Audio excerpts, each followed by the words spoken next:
pihak Kementerian Pembangunan Wanita, Keluarga dan Masyarakat, kami amat mengalu-alukan dengan adanya wawasan kemakmuran bersama, kerana di kementerian kami sedang menjajarkan semula dasar sosial negara yang kami lihat boleh meneliti dasar untuk dijajarkan dengan dasar-dasar yang ada di kementerian.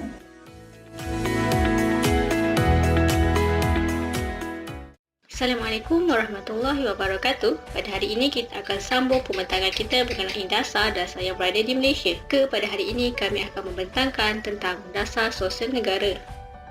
Ini merupakan senarai nama-nama ahli kumpulan yang bakal membentangkan dasar sosial negara. Senarai nama ini disusun berdasarkan giliran bagi membentangkan isi kandungan dasar sosial negara. Dimulakan dengan saya sendiri, Aina Safah, Nur Asma, Nurul Izzah binti Yusof, Sharifah Nur Syukrina, Nurul Atika, Udaimatun Nur, Nurul Asyikil dan Nur Izzah Aziati. Seterusnya kita masuk ke bahagian pengenalan. Di slide ini menunjukkan maksud dasar sosial negara berdasarkan Jabatan Kebajikan Masyarakat. Kita boleh faham di sini bahawa dasar sosial negara merupakan dasar payung yang merangkumi falsafah daripada dasar pembangunan sosial negara berdasarkan perlembagaan rukun negara wawasan berpuluh dan komitmen negara di peringkat antarabangsa. Penggubalan dasar sosial negara merupakan dasar yang berlandaskan aspirasi 2020. Dasar ini telah memberi hadil 7 kepada perancangan dan pelaksanaan program pembangunan sosial tersebut. Dasar sosial negara telah dilancarkan secara rasmi pada 19 Ogos 2003 dan diletakkan di bawah bahagian pengembangan dan pembangunan pintas Kementerian Pembangunan Wanita, Keluarga dan Masyarakat. Perspektif sosial merujuk kepada kehidupan dan jalinan perhubungan yang wujud dalam kalangan individu dan keluarga serta anggota masyarakat yang lain dalam persekitaran yang baik dan memberasakan. Matlamat Dasar Sosial Negara. Dasar ini diluluskan oleh Kabinet pada 19 Februari 2003 bermatlamat untuk mewujudkan masyarakat Malaysia yang maju dan mapan dari aspek sosial, ekonomi dan teknologi. Setiap anggota masyarakat berpeluang memperkembangkan potensi diri secara optimum di dalam persekitaran sosial yang sihat berdasarkan ciri bersatu padu, berdaya tahan, demokratik, bermoral, bertoleransi, progresif, penyayang, adil dan saksama. Objektif dasar terbahagi kepada dua, iaitu objektif umum dan objektif khusus. Objektif umum adalah menjamin setiap individu, keluarga dan komuniti tanpa mengira kumpulan etnik, agama, budaya, gender dan fahaman politik serta wilayah dapat menyertai dan memberi sumbangan kepada arus pembangunan negara serta menikmati kesejahteraan hidup secara berterusan. Manakala objektif khusus pula terbahagi kepada 4, iaitu pertama, memastikan keperluan asas individu, keluarga dan masyarakat dipenuhi. Yang kedua, membangun dan memperkasakan insan sepanjang hayat. Ketiga, memperkukuh dan membangunkan sistem sokongan sosial dan perkhidmatan sosial. Dan akhir sekali yang keempat ialah menjana sinergi multisektor. Seterusnya, terdapat beberapa strategi bagi mencapai setiap objektif yang terdapat dalam dasar sosial negara. Yang kita dapat lihat dekat sini adalah objektif pertama, iaitu memastikan keperluan asas individu, keluarga dan masyarakat dipenuhi. Yang pertama contohnya adalah keperluan asas seperti makanan, pakaian dan tempat tinggal. Yang kedua adalah persekitaran fizikal yang sihat, bersih, selamat dan mesra insan. Yang ketiga pula adalah untuk memastikan persekitaran sosial yang mengutamakan nilai-nilai murni. Yang keempat adalah peluang untuk meningkatkan kualiti hidup dari segi kesihatan, pendidikan, pekerjaan. Yang kelima adalah kehidupan berkeluarga dan bermasyarakat serta hak sebagai warga negara yang dilindungi oleh undang-undang. Dan yang terakhir adalah untuk mendapatkan keperluan hidup yang lain yang sesuai dengan perkembangan semasa. Oleh itu, terdapat beberapa strategi bagi mencapai objektif yang pertama tadi. Yang pertama itu adalah untuk mewujudkan pelbagai peluang dan kemudahan agar setiap individu, keluarga dan masyarakat dapat menikmati keperluan asas kehidupan dan menyertai arus pembangunan negara. Yang kedua adalah untuk memastikan setiap individu mendapat hak untuk kelangsungan hidup, perlindungan, perkembangan dan penyertaan serta dapat menikmati keperluan asas sepanjang hayat. Yang terakhir adalah untuk memastikan keperluan hidup yang holistik, iaitu yang menyeluruh menjadi teras kehidupan setiap individu, keluarga dan komuniti. Seterusnya, objektif 2, membangun dan memperkasakan insan sepanjang hayat.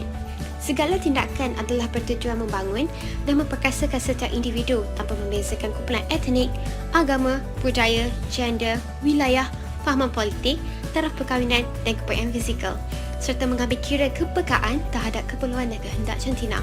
Ini bagi memastikan individu dapat mengguna dan mempertingkatkan sumber serta kebolehan kendiri secara optimum bagi mencapai matlamatkan diri dan masyarakat pada setiap peringkat getaran hidup. Antara strategi bagi mencapai objektif 2 ialah strategi 1 dan 2 bagi menjamin hak bayi dan kanak-kanak berkembang dengan selamat dan memupuk keupayaan berfikir serta dilindungi. Strategi 3 dan 4 memastikan bayi dan kanak-kanak 2 hingga 12 tahun berpeluang meneroka persekitaran dan menerima pendidikan wajib peringkat sekolah rendah yang mendidik kemahiran sosial dan disiplin. Strategi 5, 6 dan 7 menentukan setiap remaja berumur 13 hingga 18 tahun dan pertengahan dewasa mengenali hak-hak dan tanggungjawab dalam keluarga dan komuniti. Selain itu, kemahiran dalam membuat keputusan serta mendapat sokongan dan bimbingan. Strategi 8 dan 9 menyalur dan memberikan peluang kepada individu berumur 60 tahun ke atas dengan berbagai-bagai kemahiran serta sumber-sumber yang dimiliki, dan kerajaan menentukan mereka tidak tertekan dari segi emosi, kewangan dan kesihatan. Strategi 10 dan 11 menanamkan nilai-nilai patriotisme di kalangan semua lapisan masyarakat serta langkah untuk memastikan setiap perancangan program yang dirancang bersama dengan ahli kumpulan berkaitan. Objektif 3 mengenai memperkukuh dan membangunkan sistem sokongan sosial dan perkhidmatan sosial, di mana kerajaan telah mengadakan pelbagai usaha untuk menguatkan lagi sistem sokongan sosial, iaitu keluarga, komuniti, kumpulan etnik, agama, pendidikan dan organisasi sosial, semestinya supaya masyarakat ini membangun dan berfungsi secara optimum sebagai sistem kawalan sosial. Semua sektor yang terlibat dalam negara kita ini kena saling menyokong, saling melengkapi untuk memastikan masyarakat ini mendapat pilihan perkhidmatan yang bermutu. Slide ini menunjukkan 22 strategi yang telah disenaraikan oleh kerajaan untuk mencapai objektif yang ketiga, iaitu membangunkan sistem sokongan dan perkhidmatan sosial semua golongan rakyat daripada setiap jenis keluarga, etnik tersendiri, agama yang diamalkan dengan sistem nilai dan cara hidup tersendiri akan mendapat peluang sama rata untuk memperoleh pelbagai kemahiran sosial daripada sistem pendidikan sehinggalah ke akhir hayatnya. Kerajaan mengambil inisiatif menyediakan semua kemudahan serta pangkalan maklumat mengenai perkhidmatan yang ditawarkan oleh semua sektor. Kerajaan turut menjalankan penilaian prestasi perkhidmatan sosial dan menyediakan laporan tahunan sosial yang mengandungi petunjuk-petunjuk sosial yang lengkap untuk mencapai objektif ini. Seterusnya, objektif keempat, menjana sinergi multisektor.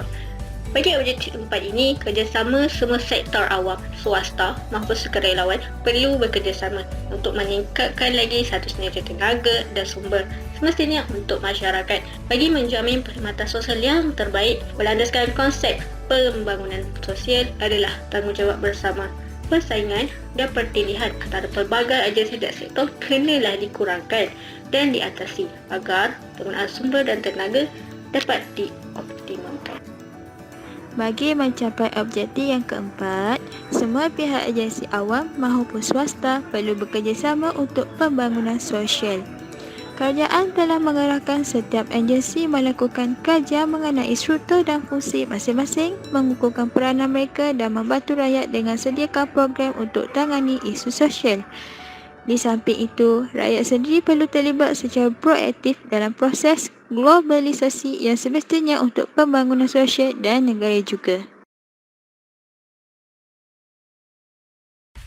Seterusnya, akta yang berkaitan dengan dasar sosial negara. Antaranya ialah Akta Orang Papua 1997. Akta Orang-Orang Papua 1997 diwujudkan bagi mengurangkan kegiatan mengemis, kutu rayau dan sebagainya. Ia juga dikuatkuasakan bagi menjaga dan memelihara orang Papua dan mengawal kutu raya. Akta ini membantu orang Papua dalam mengembalikan kefungsian sosial mereka melalui pihak yang diberi tanggungjawab. Akta ini juga membuka peluang kepada orang Papua untuk menjalani pemulihan dan dapat mengubah kehidupan mereka setelah bebas dari pusat perlindungan. Akta Akta Orang Papua adalah merupakan akta yang penting dalam negara kita bagi menangani masalah mengemis dan homeless.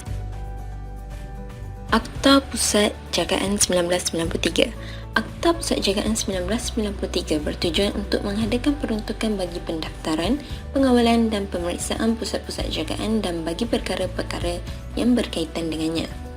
Akta Pusat Jagaan ini mempunyai 4 bahagian. Setiap bahagian terbahagi kepada seksyen-seksyen tertentu. Akta ini juga menyediakan peraturan-peraturan Pusat Jagaan 1994 di mana peraturan yang dibentuk terbahagi kepada 6 bahagian. Pelaksanaan akta ini adalah bagi menetapkan langkah penguatkuasaan yang lebih ketat dan meningkatkan kualiti terhadap penjagaan kanak-kanak. Akta Keganasan Rumah Tangga 1994. Tujuan Akta Keganasan Rumah Tangga 1994 ialah untuk memberi perlindungan kepada mangsa penderaan dan penganiayaan yang berlaku di kalangan ahli keluarga yang tinggal serumah. Ianya dilaksanakan bagi membendung kecenderungan untuk menggunakan keganasan sebagai alat untuk menyelesaikan masalah rumah tangga. Dalam pada itu, dengan adanya akta ini dapat dijadikan sebagai panduan untuk mangsa mendapatkan perlindungan. Akta Kaunselor 1998 merupakan suatu akta untuk mengadakan peruntukan bagi pendaftaran dan amalan kaunselor dan bagi perkara-perkara yang berkaitan dengannya. Tiada seorang pun boleh menjalankan amalan sebagai kaunselor melainkan jika dia memegang suatu perakuan amalan yang sah yang dikeluarkan di bawah akta ini. Akta Pengangkatan 1952. Ia merupakan suatu akta yang dilaksanakan bagi mengadakan peruntukan pengangkatan anak. Akta ini akan membuka peluang kepada anak angkat yang dipelihara oleh keluarga bukan Islam untuk diiktiraf di mahkamah melalui akta pengangkatan ini. Ini bermaksud taraf anak angkat akan menjadi lebih seimbang dengan taraf anak kandung di mana hak jagaan dan tanggungjawab ibu bapa kandung diputuskan dan dipindah kepada ibu bapa angkat. Melalui akta ini juga membolehkan anak angkat berhak mewarisi harta pusaka keluarga angkatnya. Assalamualaikum warahmatullahi taala wabarakatuh. Okey, kita teruskan presentation kita dengan slide yang seterusnya, iaitu isu dan cabaran dalam pelaksanaan dasar sosial negara. Isu yang pertama berkait dengan salah satu daripada objektif khusus dasar yang pertama, iaitu memenuhi keperluan hidup lain yang sesuai dengan perkembangan semasa. Macam yang kita tahu, isu yang viral baru-baru ni pasal pelajar dari Sabah yang bermalam dekat atas pokok sebab nak jawab exam online tu kan. Dari satu aspek memanglah kita boleh ambil pengajaran, jangan malas, bersyukur dan sebagainya. Tapi dari satu aspek yang lain, kita dapat tengok yang kerajaan Malaysia masih gagal dalam memenuhi keperluan hidup masyarakat. Sekarang ni kan dah zaman teknologi, telefon pintar, talian telco dan talian internet ni kan memang dah jadi macam satu keperluan. Kebanyakan urusan dalam hidup kita pun memang pakai internet, bayar bil, bayar makanan, macam-macam lah, semua pakai apps. Lagi-lagi bila dah PKP ni macam kita tahu kan, bukan universiti je, sekolah menengah, sekolah rendah sampailah tadika, semua belajar online, kena pakai telefon pintar. Time ni lah baru nampak yang sebenarnya negara kita ni beria je nak capai kemajuan teknologi semua, tapi masih ada lagi rakyat negara kita yang tertinggal, tak update dengan benda-benda ni kan. So kira macam kerajaan masih gagal lah nak provide keperluan dekat semua rakyat-rakyat Malaysia tanpa kira taraf ekonomi dan demografi. Lagi-lagi masalah ni sebenarnya boleh je selesaikan, sebab kalau kita tengok daripada isu ni, lepas je viral, terus je ada pihak yang datang untuk selesaikan isu lain dekat kampung tu kan. So maksudnya benda ni boleh diselesaikan, tapi tak ada orang, tak ada pihak yang cakna dengan masalah-masalah ni lah. Baiklah, isu yang kedua, pengeksploitasian kanak-kanak. Dalam strategi bagi mencapai objektif khusus yang kedua, ada sebut mengenai menjamin hak janin atau kandungan untuk hidup dan berkembang dalam keadaan selamat dan sihat tanpa diganggu oleh ancaman dan eksploitasi. Tapi sampai sekarang, kita dapat tengok kan, sindiket-sindiket anak-anak yatim atau pelajar tahfiz meminta sedekah tu still ada lagi dekat tepi jalan, dekat mall semua kan. So maksudnya tapi sebenarnya kerajaan Malaysia dah kuat-kuasakan dah undang-undang pasal masalah sindiket ni, tapi still ada lagi. Kira macam undang-undang tu tak berkesan sepenuhnya lah. Macam yang kita tengok kan, news daripada Selangor kini tu tu artikel tu daripada tahun lepas. Maksudnya baru tahun lepas. Kiranya masalah ni sampai sekarang ada lagi macam tu lah. Seterusnya, dalam strategi bagi mencapai objektif ketiga, ada disebutkan bahawa keluarga perlu dibentuk untuk berfungsi sebagai salah satu daripada sistem sokongan sosial. Tapi bila kita tengok daripada news ni, kebanyakan keluarga telah gagal. Kadar perceraian dan keganasan dalam rumah tangga yang berlaku dekat negara kita adalah dalam keadaan yang sangat membimbangkan. Seperti yang kita tahu, kegagalan keluarga sebagai sistem sokongan sosial ni akan bagi pelbagai impak negatif dekat masyarakat dan juga dekat individu. Macam yang kita tahu kan, pelbagai masalah sosial yang berlaku adalah berpunca daripada keluarga yang bermasalah. Mak ayah busy, mak ayah bercerai sampai tak dapat fokus dekat anak-anak. Itu antara punca bagi semua masalah sosial yang berlaku. Tapi sebenarnya dekat Malaysia ni banyak je dah NGO ataupun badan-badan kerajaan yang sediakan khidmat sosial untuk bantu mereka-mereka yang bermasalah macam ni. Tapi mungkin bantuan tu, khidmat tu tak diiklankan dengan lebih meluas. Sebabnya ramai je lagi yang tak tahu benda-benda macam ni. Sebabnya kalau kita kan mereka-mereka yang berhadapan dengan masalah ni, kebanyakannya diorang simpan sendiri pun, diorang tak ada pun pergi jumpa gunakan khidmat-khidmat ni kan. Dia kiranya bantuan tu tak diiklankan, tak sampai pun dekat orangnya. Macam tu lah, bantuan tu ada tapi tak sampai pun dekat orang yang sepatutnya. Isu akhir sekali yang kami akan kongsikan ialah berkaitan dengan objektif yang pertama, iaitu peluang untuk meningkatkan kualiti hidup khususnya dari segi pekerjaan adalah nipis ataupun kurang. Kita as mahasiswa ni lah salah satunya yang terkesan dengan isu ni. Macam kita lihat dari news ni, hampir 60% siswaza still menganggur walaupun ada kelulusan ijazah sarjana muda, especially daripada golongan B40. Isu mahasiswa menganggur ni pun bukan isu baru. Isu ni dah lama dah, tapi masih tak ada jalan penyelesaian lagi. Sampaikan graduan yang ada sijil-sijil profesional end up kerja as peniaga apa semua kan. Bukan nak cakap peniaga tu tak bagus, tapi kiranya kelulusan khusus dan profesional yang dia ada tu tak boleh nak dipraktiskan. Maksudnya kita macam belajar susah kan nak dapat sijil degree tu, lepas tu tak guna pun, biar macam tu je. End up kita kerja as benda lain macam tu yang tak ada kaitan langsung dengan sijil yang kita ada. So boleh dikatakan macam negara kita ni membazir lah, sebabnya kita dah ada orang-orang yang pakar atau yang mahir dalam sesuatu bidang, tapi kerajaan tak gunakan. Sedangkan bidang-bidang ni diperlukan untuk membangunkan negara. So kiranya macam membazir apa yang ada lah kan. Bukan tu je, isu ni juga buat masyarakat makin struggle. Macam saya cakap tadi lah, dah penat-penat belajar, dah penat buat pinjaman semua, end up hasilnya tak digunakan pun. Selalu orang cakap belajar tinggi-tinggi nak ubah masa depan, tapi dah habis belajar macam tu juga, tak ada kerja, tak ada apa, tak berubah pun kan, tambah hutang je akhirnya. So saya rasa itu sahaja. Terima kasih. Baiklah, setelah kita meneliti semua maklumat mengenai dasar sosial negara, ini kita beralih ke bahagian rumusan. Dasar sosial negara ini seperti kita tahu berada di bawah Kementerian Pembangunan Wanita, Keluarga dan Masyarakat dan berlandaskan aspirasi 2020. Apa yang kerajaan buat dari pada zaman dahulu sehingga kini khususnya untuk pembangunan negara. Kerajaan telah memikirkan segala kemungkinan pada zaman dahulu yang akan berlaku pada masa kini agar kita sebagai rakyat hidup dalam keadaan yang sejahtera daripada generasi ke generasi seterusnya. Oleh itu, apa yang kerajaan buat sebenarnya untuk kita supaya kita ni dapat menyertai dan memberi sumbangan kepada arus pembangunan negara dan seterusnya, kita juga dapat menikmati kesejahteraan hidup secara berterusan. Itu sahaja daripada kami. Sekian, terima kasih.